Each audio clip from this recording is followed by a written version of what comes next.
Price Lord.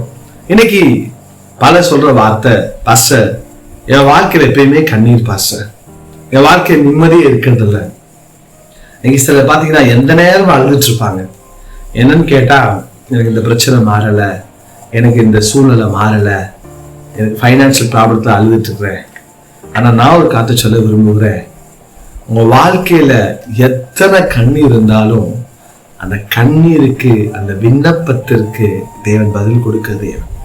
ஒரு விண்ணப்பத்து நிமித்தம், ஒரு கோரிக்கை நிமித்தம் நீ ஆண்ட சமத்தை கண்ணீர் வெடிச்சிட்டு இருப்பீங்கன்னா அது நிச்சயமா கர்த்தர்னால பதில் கொடுக்க போகிறார். நீங்க பைபிள வாசி பார்த்தீங்கன்னு சொன்னா, எசேக்கியா ராஜா வச்சு வாசிக்கிறோம். 2 ராஜாக்கள் 20ஆம் அதிகாரத்துல வாசிக்கிறோம். ஏசாயா சொல்லிட்டா, உன் வீட்டெல்லாம் ஒழுங்குபடுத்து. ஆனா அவன் சுவர்புறமா திரும்பி ஜெபிக்கிறான். தேவன் கண்ணீருக்கு பதில் கொடுத்தார்.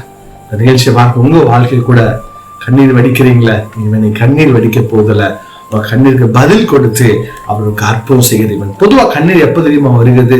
நம்ம உள்ளத்துல அதிக வேதனை இருந்தா, அதிக பாரம் இருந்தா கண்ணீர் வருங்க. நான் சொல்றேங்க, உங்க பாரத்தெல்லாம் ஆண்டவரை வச்சுட்டு அற்புதத்தை எதிர்பார்த்து காத்துருங்க. நிச்சயமா கர்த்தர் அற்புதம் செய்வார். God bless you.